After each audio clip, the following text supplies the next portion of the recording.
আমরা কথা বলার কেউই সুযোগ পাই না, কোন দলের সুযোগ পাই না। আমরা সবাই নির্যাতিত নিপীড়িত।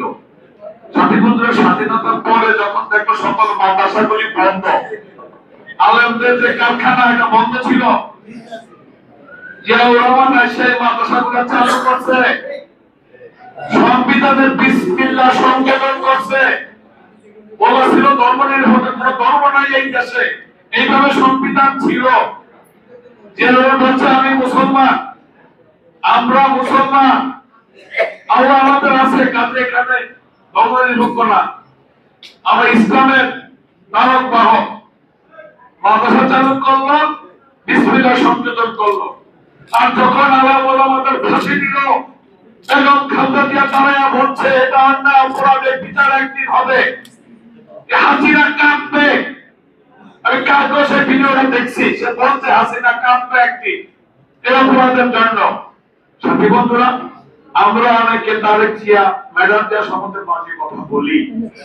আমরা এখানে যারা আছি অনেকে গ্রামের বাড়ি আছে, শহরের বাড়ি আছে, আছে নাকি? একমাত্র বাংলাদেশের সাবেক প্রধানমন্ত্রী, তিনবারের প্রেসিডেন্টের স্ত্রী, সেনাপ্রধানের স্ত্রী, স্বাধীনতার ঘোষকের স্ত্রী একটা বাড়িও নাই। যেই বাড়িটা দিয়েছিল সেটা ভেঙে একটা করে বাড়ি থেকে বাইর করিয়া দিছে।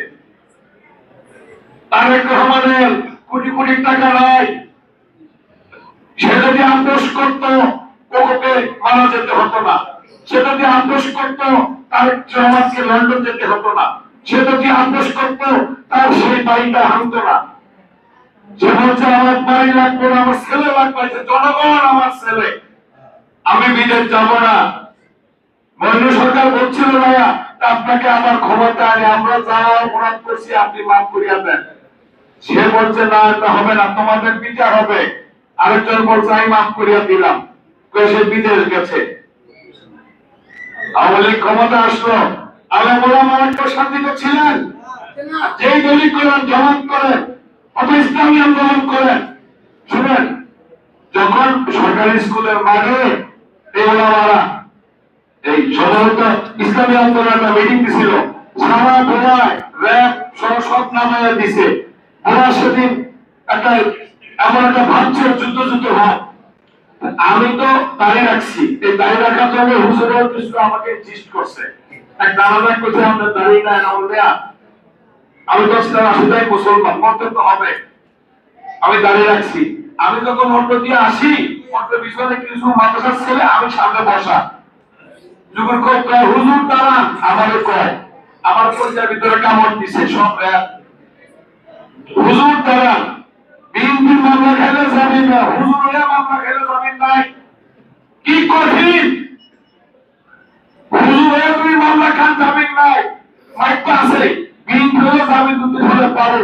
আমি কাইটা উঠছি, তখন আমার নামাইয়া আমার পিছনে ছেলে করে সরাইছে। আমি বলে ভাই আমার কলেজের টাইম দেয়, আমাকে আমরা বাসা কাপড় সামনে, আমরা আইডি কার্ড কই, আমি বাসা আমার সাজিয়া দিল। বাচ্চা ছেলেগুলা কি সেটা আমি জানি না।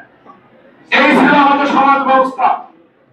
আজকে আমার নেত্রী অসুস্থ, বাংলাদেশে এমন কোন দল নাই যে তাকে তার জন্য দোয়া না করতেছে। আজকে জাতীয়ভাবে ঘোষণা হয়েছে টেলিভিশনে, দেখি আপনারা দেখছেন, মসজিদ মন্দির প্যাগোডা সব জায়গায় তার জন্য দোয়া করতে হবে।